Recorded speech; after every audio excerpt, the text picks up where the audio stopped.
Hello guys, कैसे हैं आप लोग। उम्मीद करता हूं आप सभी लोग अच्छे से होंगे। मैं मुकीम सर आपके अपने चैनल टीचिंग एंड लर्निंग में आपका तहे दिल से स्वागत है, इस्तकबाल है, वेलकम है। आज हम जो आपको सीटेट का पेपर बताने वाले हैं वो 2012 29 जनवरी 2012 के मैथ के जो क्वेश्चन लगाने वाले हैं वो हम आपको फिर आज बताएंगे। इसको ध्यान से देखिएगा, सारे पेपर आपको करा दिए जाएंगे और उसके अलावा भी यूपी टेट है और भी बहुत सारे राज्यों के हैं, जो होगा उसको करा दिया जाएगा। इसको देखिएगा ध्यान से। पहला क्वेश्चन पढ़ते हैं। एक्स बाई बराबर 6 और x square by plus x by square plus x plus by बराबर 63 हो तो x square plus by square का मान है। तो देखिएगा, बहुत अच्छा और बहुत ही सरल पहला आपके सामने ये सवाल दिया गया है। एक्स बराबर 6 पूछा गया है x square by plus x by square plus x plus by बराबर 63। इसमें आप ये देखिएगा कि इन दोनों में कॉमन क्या मिल रहा है, सीधा सीधा ये दोनों चीज़ें। तो आपका एक्स बाई कॉमन है तो आपका एक्स प्लस बाई बचेगा। इन दोनों में कोई कॉमन नहीं तो एक कॉमन माना जाता है, तो इसको हम एक्स प्लस बाई लिख सकते हैं बराबर ये 63। इसे और इसे हम क्या कर सकते हैं, x प्लस बाई कॉमन ले लेते हैं, दोनों में है कॉमन। बचेगा क्या आपका x y plus 1 is equal to ये आपका 63। तो आपका इस तरीके से x प्लस बाई और x बाई का मान 6 है तो 6 प्लस 1 बराबर ये 63। 6 और 1 कितना हो जाएगा, 7। यानी कि x प्लस बाई बराबर 63/7, 7 नीम 63 बराबर 9। तो आपको ये मालूम हो गया x बाई का मान 6 है और x प्लस बाई का मान 9 है और हमको चाहिए x square plus by square. देखिए कितना अच्छा सवाल है। ये आपका जो दिया गया है, जो आया है x प्लस बाई बराबर 9, इसका दोनों पक्षों में वर्ग कर दीजिएगा। x प्लस बाई का हम होल स्क्वायर अगर इधर करेंगे तो 9 का भी वर्ग करेंगे और इसको जब हम खोलेंगे तो x square plus by square plus 2x by और इसका करेंगे तो 81 आ जाएगा। अब देखिएगा 2x बाई का मान पता है 6, हम रख सकते हैं। तो x square plus by square plus 2 गुणे 6 और ये आपका 81। X square plus by square बराबर 81, 6 दूनी 12, 12 इसको घटाएंगे तो आपका आंसर आएगा 11 में से 2 जाएगा 9 बचेगा, 7 में से आपका 1 जाएगा 6 बचेगा। यही आपका आंसर होगा। ऑप्शन देख सकते हैं सी। देखिएगा, जब आप सवाल को लगाएंगे, प्रैक्टिस करेंगे तभी आप लगा सकते हैं। जी गुणनखंड का जो क्वेश्चन है इसमें आपको कि हम कोई शार्ट ट्रिक लगाएं इसमें नहीं हो सकता है। आपको ये समझना पड़ेगा तभी ये क्वेश्चन लग पाएगा। नेक्स्ट देखिएगा, इसको नोट कर लीजिएगा। आइएगा दूसरा क्वेश्चन पढ़ते हैं। परीक्षणों 6, 6, 9, 14, 8, 9, 9, 8 के मध्यांक, बहुलक तथा प्रसार का माध्य ज्ञात कीजिए। तो 3 चीज़ें इसमें, पहले मध्यांक है, फिर बहुलक है, फिर प्रसार है। जब इनको आप निकाल लेंगे तीनों को, तब उन तीनों का माध्य निकालना है। माध्य का मतलब औसत निकालना है। देखिएगा कैसे लगेगा। दूसरा, आपका जो दिया गया है उसको आप लिख लीजिएगा 6, 6, 9, 14, 8, 9, 8। इसको जो है बढ़ते हुए क्रम में लिख लीजिएगा। तो 6, 6, 8, 8, 9, और आपका 14। इतने ही तो है। 3, 3, 6, 2, 8, 2, 2, 4 और 3, 7 और 1, 8। देखिएगा, इसको हम बढ़ते हुए क्रम में लिख लिया, मतलब 6, 6, फिर उससे बड़ा, फिर उससे बड़ा, फिर उससे बड़ा। ठीक है। इससे क्या होगा कि सबसे पहले मध्यांक पूछा, जिसको हम माध्यिका के नाम से जानते हैं। तो आप ये देखिएगा, इधर से ये 3 और इधर से ये 3, तो यही तो दोनों बचे हुए हैं। यहाँ से आप माध्यांक निकाल दीजिएगा। माध्यांक जिसको हम बोलते हैं, तो 8 + 9/2 इसको जोड़ेंगे तो 17/2 हो जाएगा और 17 का अगर हम भाग दे देंगे 2 × 8 = 16, 2 पंचे 10। ये तो आ गया आपका मध्यांक, ठीक है। इसके बाद आपको निकालना है बहुलक। देखिएगा, बहुलक की जब हम बात करते हैं तो बहुलक में क्या होता है कि जो संख्या सबसे ज़्यादा बार हो, तो 9 जो है वो 3 बार है, 1 2 3, तो बहुलक हो गया 9। इसके बाद उसने पूछा है प्रसार। प्रसार का आपको मालूम होना चाहिए बड़ा पद माइनस छोटा पद, ठीक है। तो बड़ा पद आपका 14 दिया है और छोटा पद आपका 6, इसको याद रखना है प्रसार वाले को। तो बराबर कितना आ जाएगा इसका, 8 आ जाएगा। अब ये तीनों चीज़ें आपको पता हो गई। जब ये तीनों चीज़ें मालूम हो गई हैं तो इनका माध्य पूछा गया है, तो माध्य आप निकाल देंगे या औसत। तो पहली संख्या 8.5, फिर 9, फिर 8, ये संख्या 3 है तो उतने ही का भाग लग जाता है, माध्य हो या औसत हो। इसको जोड़ देंगे और जोड़ने के बाद 9 और 8 17, 17 और 8 कितना हुआ 25.5/3, तो 13 24 और 3 25 15, 8.5 इसका आंसर होगा। आप देख सकते हैं 8.5 ऑप्शन नंबर 1। तो इसमें जो है मध्यांक पूछा था, बहुलक पूछा था, प्रसार पूछा था, उन तीनों को निकालने के बाद ही उन्होंने माध्य पूछा। माध्य का मतलब औसत से पूछा। इसको लगा लीजिएगा और नेक्स्ट देखिएगा। आइएगा तीसरा क्वेश्चन पढ़ते हैं। इसमें दिया गया व्यंजक x² - y² + x + y - z² + 2yz - z का एक गुणनखंड है। देखिएगा गुणनखंड के क्वेश्चन इसमें भी आए हैं, 2011 वाले में भी आए हैं, तो गुणनखंड का टॉपिक जरूर तैयार कर लें। देखिएगा तीसरा है आपका x² - y² + x + y minus z² plus 2yz minus z। तो सबसे पहले क्या करेंगे कि पद हैं आपके 6 और आप ये देख रहे हैं बाई जेड है, तो बाई जेड वाले जो वर्ग वाले दिख रहे हैं ये एक साथ, और x²। देखिएगा क्या करेंगे, x² minus y² minus z² plus 2yz, और बचा आपका है वो लिख दीजिएगा इधर x plus y minus z. इसको इस तरीके से लिख दीजिएगा। अब इसमें क्या करेंगे, x² माइनस कामन ले लेंगे तो y² plus z² minus 2yz, और प्लस का आपका x plus y minus z एक ब्रैकेट। अब इन दोनों में आप ये देख रहे हैं, ये जो फार्मूला बनाया है a² plus b² minus 2ab का, इसको हम लिख सकते हैं y माइनस z का होल स्क्वायर। ठीक है, इसको हम बड़े ब्रैकेट में लिख देते हैं ताकि आप समझ जाएं, और ये माइनस जेड। इसको एक दफ़े जोड़ेंगे एक दफ़े घटाएंगे वाला फार्मूला लगा देंगे, माइनस का है यहाँ पर तो माइनस जेड। दूसरा करेंगे तो x माइनस आएगा तो अंदर का चिन्ह बदल जाएगा, और प्लस आपका x plus y minus z. देखिएगा x plus y minus z आपका कॉमन मिल रहा है, इसमें x है सॉरी, ये कॉमन मिल रहा है। जब आप कॉमन ले लेंगे x plus y minus z, तो बचेगा क्या इसमें, x minus y plus z और प्लस का 1। इन दोनों में देखो कोई पद है ऐसा कि जो उसमें मिल रहा हो, देख सकते हैं गुणनखंड। अगर इन दोनों में से कोई भी एक पद उसमें मिल रहा है, वही आपका आंसर। देखिएगा x plus y minus z वाला तो कोई पद नहीं है, 1 जरूर लगा हुआ है, तो x minus y plus z plus 1। देखिएगा x minus y plus z plus 1, B option सही है। क्लियर, इसको आप लगाइएगा, बार बार इसकी प्रैक्टिस करिएगा, गुणनखंड का क्वेश्चन ज़रूर आता है। और नेक्स्ट क्वेश्चन देखिएगा, चौथा सवाल पढ़ते हैं।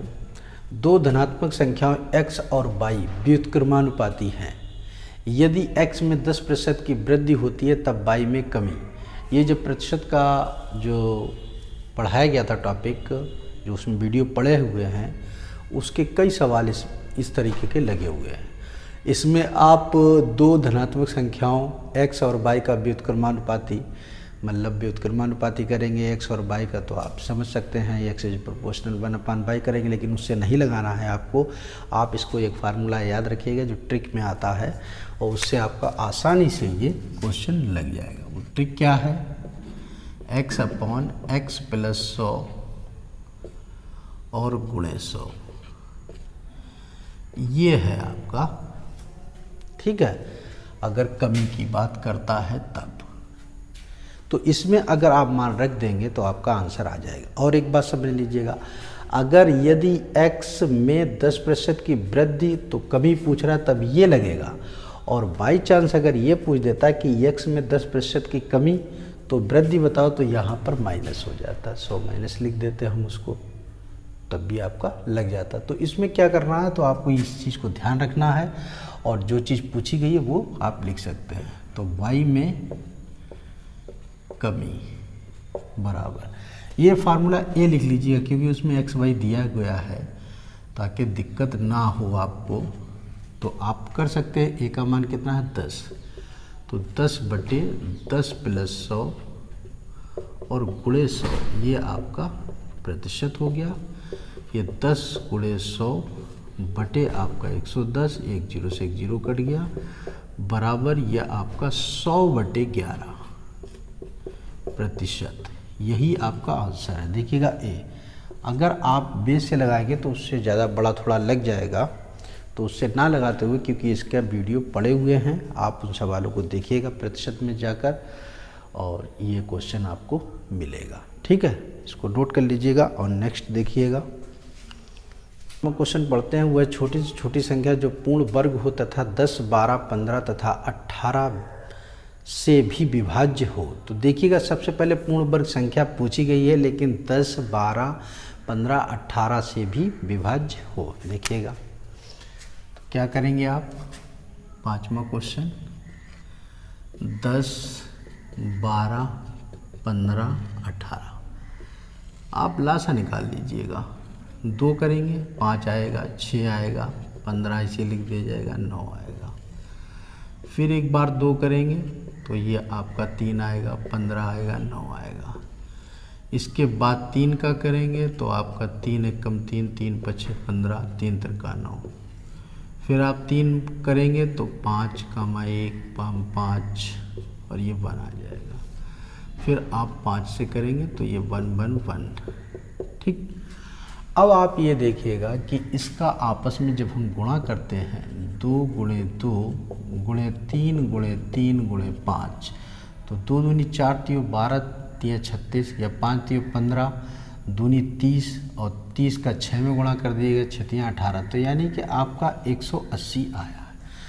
पूछ रहा है वह छोटी से छोटी संख्या जो पूर्ण वर्ग हो, तो छोटी से छोटी संख्या आपको बताना है जो कि पूर्ण वर्ग बने। तो इसमें हम ऐसी कौन सी संख्या का गुणा करें कि जो ये इनमें से कोई ना कोई संख्या आपको मिल जाए। तो आप समझ सकते हैं कि 18 आप देख सकते हो, 900 आप देख सकते हो, 900 पे आप नज़र मारिएगा। अगर हम इसमें 5 का गुणा कर दें तो आपका कितना हो जाएगा, 18 × 5 = 90, यही तो 900 आ जाएगा। अब आप अगर आप ये करना चाह रहे हो कि जैसे मान लें कि हमें 160 करना है, तो 160 अगर करेंगे तो आपका एक जीरो से एक जीरो कट गया, 18 से 160 कटेगा नहीं, ठीक है। उसी तरीके से आपका एक जीरो से एक जीरो, लेकिन 18 दूनी 36, तो 20 का गुणा, और कह रहा है आपसे छोटी से छोटी, तो छोटी संख्या 5 आ रही है, लेकिन अगर 3600 अगर हम लेते हैं और 180 लेते हैं तो एक जीरो से एक जीरो कट जाएगा, 18 दूनी 36 यानी कि 20, यानी कि 20 का गुणा करना पड़ेगा जो कि 5 से अधिक है। उसी तरीके से 2500 वाला है, दशमलव जीरो से जीरो कट जाएगा 2500 में, और 18 का भाग देंगे 250 में, तो आपका नहीं कटेगा। तो इसलिए हमको ये पता चल जाता है कि हमारा 900 जो है संख्या सही है। तो 900 जो आई है उस पर आप टिक मार देंगे, जो कि बी ऑप्शन सही है। यहीं पर देखिएगा, हम छठा क्वेश्चन भी आपको बता देते हैं। देखिएगा, छठा क्वेश्चन बहुत अच्छा दिया है, बोर्ड मास से है, बहुत लगे हैं क्वेश्चन बोर्ड मास। देखिएगा सरलीकरण में जाकर वीडियो आप देख सकते हैं, वहाँ पर इस तरीके का क्वेश्चन लगे हुए हैं। देखिएगा बहुत अच्छा है। यहाँ पर देखिए ये क्वेश्चन हमने लिख दिया, इसको जब लिखेंगे तो 4 माइनस इसको हम -7 की पावर 0 + 3 तिरका 9 और बटे हम 1 लिख सकते हैं प्लस का 3, क्योंकि हमेशा ध्यान रखिएगा बोर्ड मास में जो है भाग को पहले तोड़ा जाता है, फिर गुणा और फिर जोड़ फिर घटाना, ये क्रम आपको मालूम होने चाहिए। तो देखिएगा किसी संख्या की घात अगर 0 है तो उसका मान हमेशा 1 होता है, और प्लस का 9 है और प्लस का 3 है, तो 9 3 12 और 4 16 में से 1 जाएगा, आपका कितना आएगा 15। यही आपका आंसर होगा। ऑप्शन देख सकते हैं, ऑप्शन नंबर ए सही है। क्लियर, इसको नोट कर लीजिएगा और नेक्स्ट देखिएगा। आइएगा 7वां क्वेश्चन पढ़ते हैं। संख्या 3 की पावर 98 को 5 से भाग करने पर शेष रहता है। हमने टोशिएंट मेथड आपको 2 वीडियो डाले हुए हैं, उसमें आप जाइएगा और पूरी तरीके से, ये तो बहुत छोटी संख्या दी गई है, बहुत बड़ी बड़ी संख्याओं का हमने इसका मान निकलवाया है। आप उसमें से जाकर आसानी से देख सकते हैं। ये देख लीजिएगा, ये तो बहुत ही छोटा सा क्वेश्चन, बहुत जल्द लग जाएगा। ये 3 की पावर 98 और इसमें जो है वो 5 से भाग देना है। तो सबसे पहले हमें इकाई के अंक की इसमें ज़रूरत पड़ती है। तो यहाँ से समझ लीजिएगा ये 9 हो जाएगा। 3 का अगर क्यू करेंगे तो 27 आ जाएगा। 3 की पावर अगर 4 करेंगे तो 81 आ जाएगा। और 3 की पावर जब आप 5 करेंगे तो 243 आ जाएगा। अब 3 की पावर जब आप 6 करेंगे तो करके आप देखिएगा तो इसका जो आएगा तो 9 आएगा लास्ट में। 3 की पावर जब आप 7 करेंगे तो इसका जब देखेंगे तो 7 आएगा। 3 की पावर 8 करेंगे तो जो इसका देखेंगे लास्ट में 1 आएगा। 3 की पावर जब 9 करेंगे तो इसका जो है 3 आएगा। कहने का मतलब ये है कि यहाँ पर आप देख रहे हैं इकाई अंक 9 7 1 3 9 7 1 3 करके आप देख सकते हैं। ठीक है, ये इसलिए बताया जा रहा है, आपको मालूम होना चाहिए कि इकाई का अंक किस में कितना आता है, उसका वीडियो भी पड़ा हुआ है। तो यहाँ पर जो बात की गई है वो इसलिए की गई है कि देखिए 3 की पावर 4 के लिए इकाई का अंक कितना है 1। तो अगर हम इसको 3 का वर्ग कर दिया जाए गुणे 49 और इसी को अगर हम 3 का 2 + 24 गुणे 3 कर दिया जाए तो आपका कितना हो जाएगा 4 कर दिया जाए, 24 गुणे 4 कर दिया जाए तो 24 गुणे 4 96 और +2 हो जाएगा। जब आपका इसमें जो है 4 आ रहा है तो उसका जो आपका इकाई का अंक आएगा 1 आएगा। अब जब बचा क्या 3 का वर्ग और किससे भाग देना है 5 से। 5 का जब हम भाग देंगे 9/5 तो 5 का जब हम भाग देंगे 5 एकम 5 तो शेष फल जो हमारा आएगा रिमाइंडर, शेष फल बराबर कितना बचेगा 4 आएगा। इसको और अच्छे से समझने के लिए आप जो 2 वीडियो टोशिएंट के पड़े हुए हैं उसको आप देख लीजिएगा, आपके पूरा समझ में आ जाएगा। क्लियर, इसको नोट कर लीजिएगा और नेक्स्ट देखिएगा। 8वां क्वेश्चन पढ़ते हैं। हाँ 7वें का इसका 4 था। इसका फिर आप देखिएगा, इसको समझिएगा और तब लगाइएगा, क्योंकि टोशिएंट के 2 वीडियो आपके पीछे पड़े हुए हैं और उसमें हमने पूरी तरीके से उसको बताया है। यहाँ पर सिर्फ एक क्वेश्चन आया तो हमने उसको बता दिया ट्रिक से। अब देखिएगा निम्न में कौन सी भिन्न सबसे छोटी है। तो देखिएगा 99/100 दिया गया है, 99/100। 8वां क्वेश्चन है आपका कामा 68/69 कामा 24/25 कामा 10/11। सब में आप देख रहे हैं, इन सब में अंतर जो है इनका देखिएगा, इसमें एक का अंतर, इसमें एक अंतर, इसमें एक अंतर, इसमें एक अंतर। जब कभी भी अगर अंतर समान आ जाते हैं और ऊपर संख्या छोटी है और नीचे बड़ी है तो आप समझ लेना कि जो सबसे छोटी संख्या दिख रही है वो ऊपर और जो सबसे छोटी संख्या नीचे इनसे दिख रही है वही आपकी जो पूछा गया है सबसे छोटी भिन्न होगी। तो इसमें सबसे छोटी भिन्न इसमें पूछी गई है 10 बटे आपका 11 छोटी भिन्न होगी। और इसमें अगर बड़ी भिन्न पूछ देता तो जो सबसे बड़ा ऊपर सबसे बड़ा नीचे इनमें से, लेकिन अंतर समान रहना चाहिए। जब तक अंतर आपका समान नहीं होगा तब तक ये मेथड नहीं लगेगा। फिर समझ लीजिएगा, सबसे छोटी भिन्न पूछी जाए तो सबसे ऊपर छोटी और सबसे नीचे छोटी, इन तीनों को देख के, लेकिन अंतर तीनों में चारों में समान होना चाहिए। ठीक है, बड़ी अगर पूछता है तो हमारे 99/100 हो जाती है। इसको नोट कर लीजिएगा और नेक्स्ट देखिएगा। आइएगा 9वां क्वेश्चन पढ़ते हैं। इसका आंसर तो निकल आया था, डी ऑप्शन सही है इसका। इसमें देखिएगा 9वां क्वेश्चन, एक बेलनाकार जार के व्यास में 25% की वृद्धि की गई है। इस जार की ऊंचाई कितने प्रतिशत कम कर दी जाए ताकि इसके आयतन में कोई बदलाव ना हो। बहुत ध्यान से देखिएगा 9वां क्वेश्चन। क्या करेंगे आप, 25% दिया गया है। अगर 25% देखा जाए तो 25/100 लिख देते हैं। 25 चौको 100, तो ये 1/4 हो गया।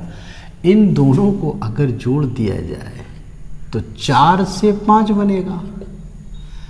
4 से 5 बनेगा। हमने मान लिया ये 4 से 5 बन गया। अब इसका जब अगर हम गुणा कर दें तो ये 4 चक्कू 16 और ये आपका 25 हो गया, यानी कि आपका 25 से 16 हुआ। अब इसमें अंतर कितना है, 9 का अंतर है। पूछा क्या गया है, आयतन में कोई बदलाव ना हो। तो आयतन में जब कोई बदलाव नहीं करना है तो इसमें 9 का अंतर है। किसके लिए है, ये 25 के लिए, गुणे 100%। इसको हल कर दीजिएगा। 25 चौको 100, 4 नेम 36। इस तरह के भी क्वेश्चन लगे हुए हैं प्रतिशत में, आप जाकर देख सकते हैं। फिर आप इसको एक बार समझ लीजिएगा। 25% दिया है, इसका 1/4, तो 1/4 हुआ तो 4 से यानी कि 5, ठीक, 4 और 1 कितना जोड़ दिया, 5। 4 से 5 था तो हमने आपस में इनका गुणा कर दिया क्योंकि बराबर करना है। तो हमने 25 पहले लिख दिया, 16 बाद में लिख दिया। इसका अंतर कितना है, 9। किसके लिए है, 25 के लिए। तो 25 × 100, 36% इसका आंसर आएगा। आपका ऑप्शन दिया हुआ है, ऑप्शन नंबर ए। इसको नोट कर लीजिएगा और नेक्स्ट देखिएगा। आपके सामने ये 10वां क्वेश्चन लिखा है, 10, 11, 12, 13, 14, 15। ठीक है, तो इसको लगाने के बाद इसको तुरंत मिटा देते हैं ताकि जगह बन जाएगी। तो देखिएगा 10वां क्वेश्चन में ये कहा गया है कि सीमा है, अनीस है, आशा है, टेसी है। इनमें से किसने सही उत्तर प्राप्त किया। तो बोर्ड मास के नियम से ही ये सब लगे हुए हैं, आप चेक कर सकते हैं एक एक करके। देखिएगा 4 पहला वाला है, 4 × 1 + 8 में भाग 2। इसको अगर चेक करेंगे तो भाग पहले लगाना पड़ता है। 4 × 1 + 2 का अगर हम भाग देंगे 8 में तो कितना आएगा, 4। फिर 4 × 1 = 4 करेंगे, +4 बराबर कितना आएगा, 8। देखिएगा इसका तो आंसर सही आ रहा है, 8। बाकी अगर आपको चेक करना है तो इसी तरीके से करेंगे, पहले भाग को, फिर गुणा को, फिर जोड़ को, फिर घटाने को। ठीक है, ये नियम लेके चलेंगे तो आपको ये मालूम हो जाएगा कौन सा सही है और कौन सा गलत है। हमें पहले ही हल करने पर मिल गया।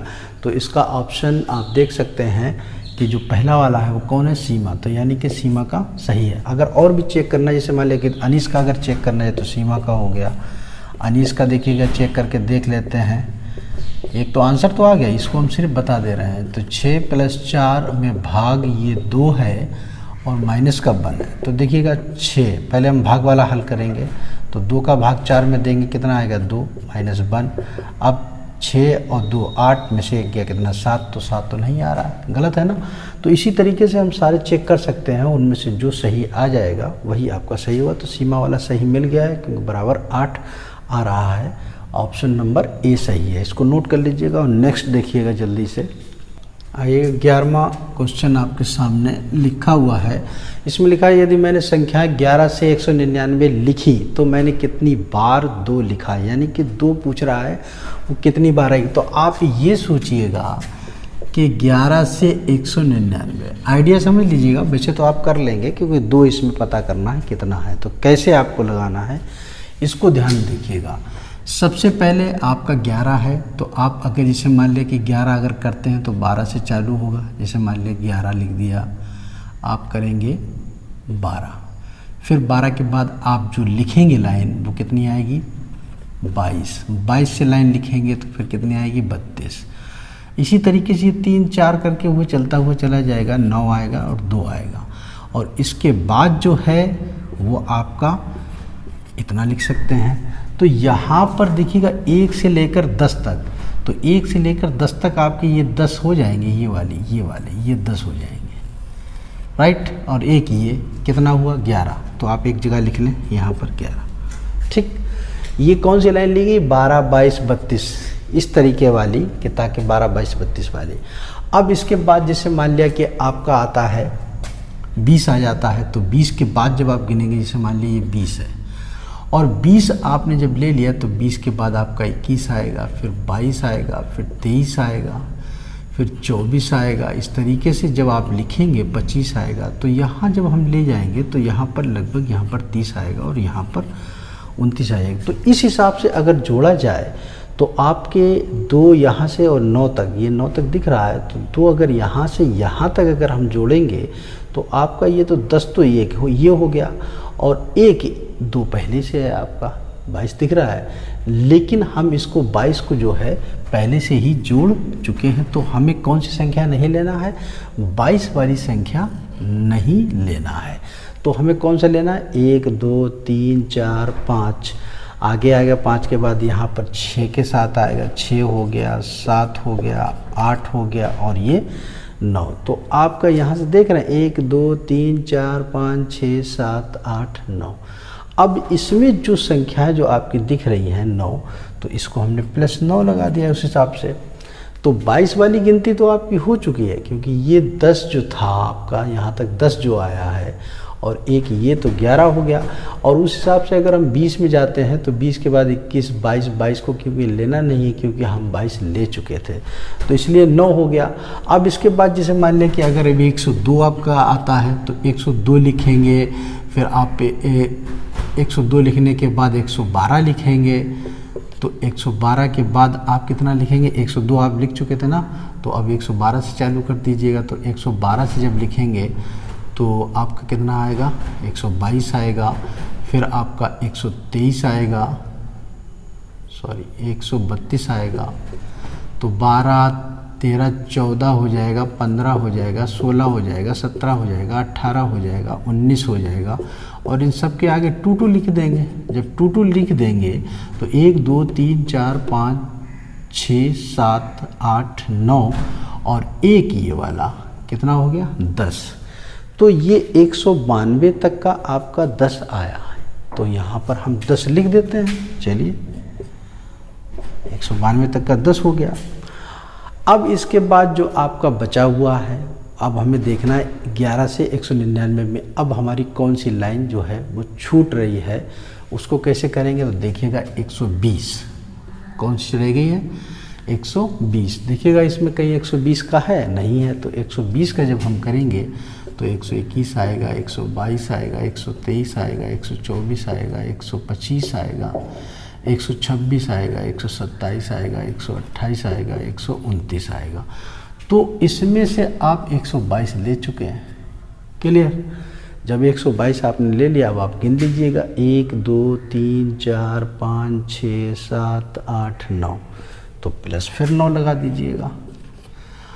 आइएगा 12वां क्वेश्चन आपके सामने ये लिखा हुआ है, एक फलों की बड़ी टोकरी में 3 संतरे, 2 सेब और 5 केले हैं। इनमें से यदि एक फल का यादृच्छिक रूप से चयन किया जाता है तो इसके एक संतरे या एक केले होने की प्रायिकता। तो सबसे पहले आप ये देख लीजिएगा कि फल कितने हैं। कुल फल, जब आप कुल फल निकालेंगे तो आपका कितना है 3 संतरा, 2 सेब, 5 केला, ठीक। तो ये 10 हो गया टोटल। अब जिसकी जिसकी बात की जाए उसी के बारे में आपको लिखना है। तो यानी कि इसने प्रायिकता पूछी है एक केला या एक संतरा, तो प्रायिकता, तो सबसे पहले इसने कहा है एक संतरा। तो संतरा जो है वो कितना था आपका 3, कितने में 10 में, प्लस आगे कह रहा है कि एक केला, तो केला कितना था आपका 5, तो 5 कितने में 10 में।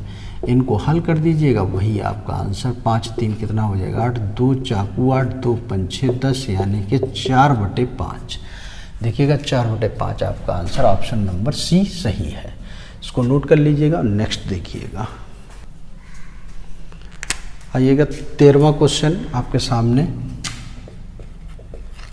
बहुत ही अच्छा सवाल। आकृति में ABC एक समद्विबाहु त्रिभुज है, दिया हुआ भी है, जिसमें CA बराबर CB तथा BC को एक बिंदु D तक बढ़ाया गया है।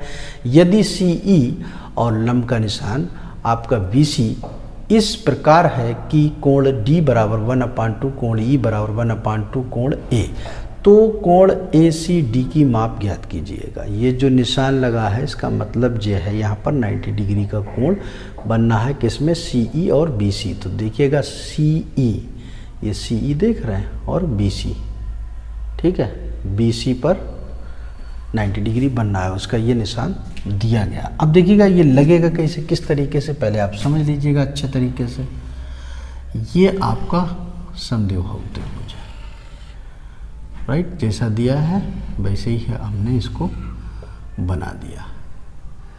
ये A है, ये B है, ये C है, ये D है, ये E है। ये जो निशान दिया गया है इसका मतलब है ये 90 डिग्री है। अब आप ये देखिएगा, इसने ये कहा है कि CA और CB जो है वो बराबर है। ये CA है और ये CB है। इसका अगर हम कोई कोण X मान लेते हैं तो ये भी आपका X होगा। क्लियर, इतनी बात समझ में आ गई। अब आप ये देखिएगा जो कंडीशन दी गई है वो कोण D बराबर हाफ कोण E, तो D आप पे नज़र मारिएगा, ये है, और कोण E बराबर अगर इसका अगर हम देखें तो 1/2 से 1/2 कट जाए, कोण E बराबर कोण A हो जाएगा। तो कहने का मतलब ये है जो कोण A है वही कोण E है। तो जब वो आपका A है तो E भी आपका X होगा। जब E आपका X होगा तो D इसका हाफ होगा। तो यानी कि ये जो कोण बनेगा वो आपका x/2 बनेगा। आपको ये कंडीशन पता होगी तीनों त्रिभुज में। तो जब हम त्रिभुज DCE में देखेंगे तो तीनों कोणों का योग करेंगे, x + x/2 + 90 डिग्री बराबर 180 डिग्री। अब इसको जोड़ देंगे, 90 उधर ले जाएंगे तो 2x हो जाएगा और प्लस x हो जाएगा /2, और ये 180 - 90, तो ये आपका 3x/2 बराबर ये 90 है। 3 से इसको काट देते हैं तो 3 × 9, 2 का इसमें गुणा हो जाएगा, यानी कि 60 डिग्री। x का मान जो है वो 60 डिग्री आ गया।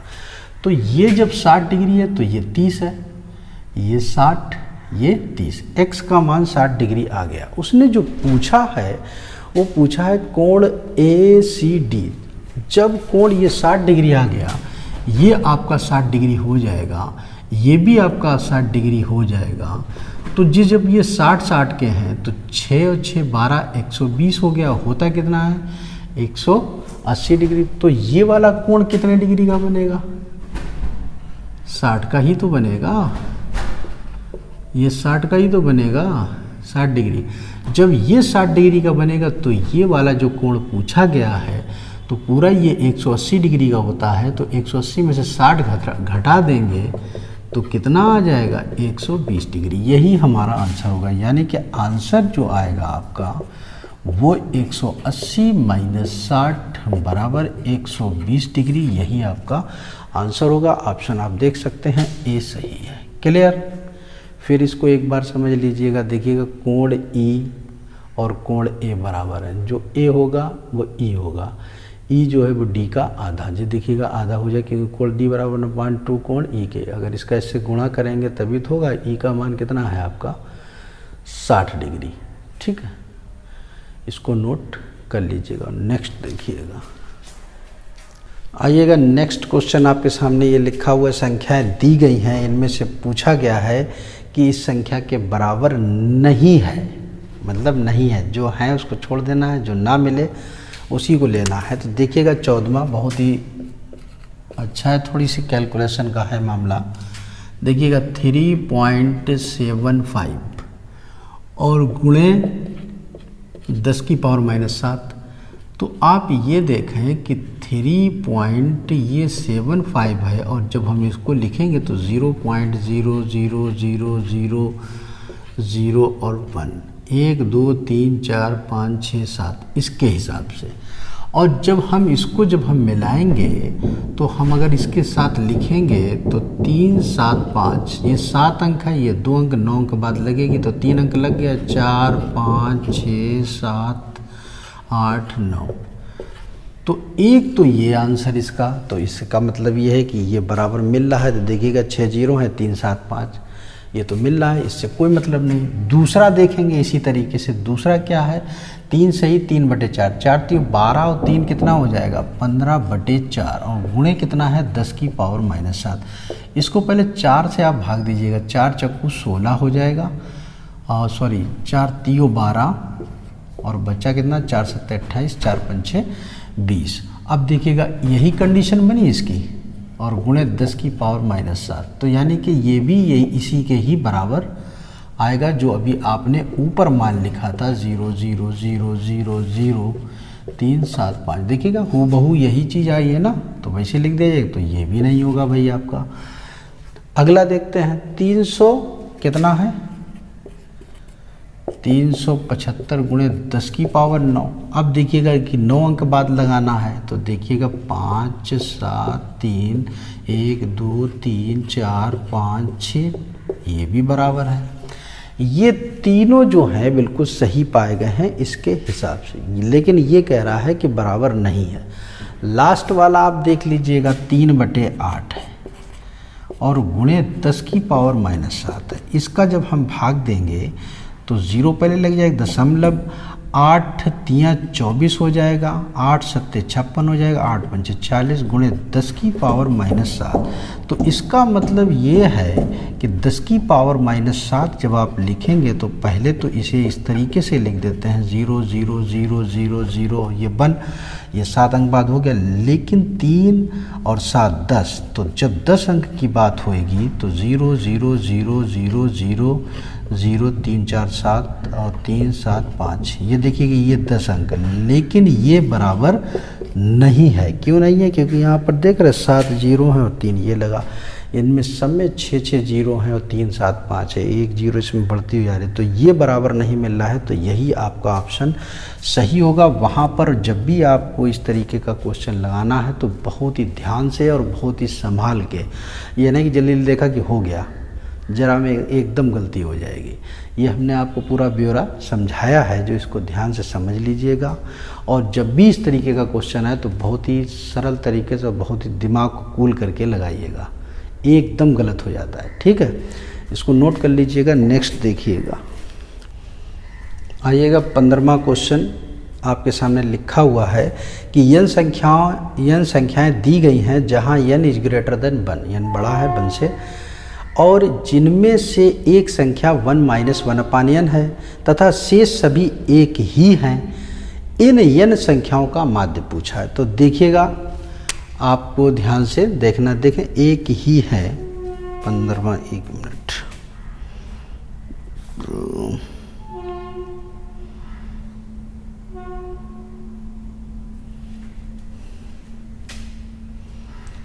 आइएगा 15वां देखिएगा। तो सबसे पहले हमें 1 - 1/n, तो आप ये सोचिएगा कि एक संख्या उन्होंने 1 - 1/n दे दी है, ठीक, और इसका हमको अभी पहले माध्य निकालना है, लेकिन किस तरीके से निकलेगा। एक संख्या दे दी गई है n में से, तो आप ये सोचिएगा कि जब एक दे दी गई तो एक कम कर देंगे n में से। भाई जब अगर 10 है तो 10 में से एक निकालेंगे तभी तो आपकी 9 बचेगी। उसी तरीके से ये कह रहा है कि एक संख्या पहले से दे दी गई है, अब जो शेष बची है तो शेष हमारी n - 1 बचेगा, उसका माध्य ज्ञात करना है। तो टोटल संख्याएं कितनी हैं n, तो हम इसको लिखेंगे 1 - 1/n प्लस n - 1/n, और ये कैंसिल, आपका n - 1/n बटे n आ जाएगा। तो n का इसमें गुणा करेंगे तो n² - 1, और n का n में गुणा होएगा तो n² आ जाएगा। ये आंसर है या नहीं है? अच्छा, ये नहीं है, टूट के दिया गया है, तो इसको हम लिख सकते हैं n² बटे n² - 1/n²। इसको कैंसिल कर देंगे तो 1 - 1/n², ये आपका आंसर होगा। ऑप्शन देख सकते हैं 1 - 1/n²। क्लियर? इसको नोट कर लीजिएगा और इसको हल करिएगा। ये 2012 के थे क्वेश्चन। और इसके बाद नेक्स्ट आप, अगर ये क्वेश्चन आपको समझ में आए हैं तो ज़्यादा से ज़्यादा वीडियो को शेयर करें, लाइक करें, लोगों को जोड़ें ताकि हमारा हौसला बढ़ सके और हम आपको अच्छे से अच्छा वीडियो दे सकें। Thank you very much.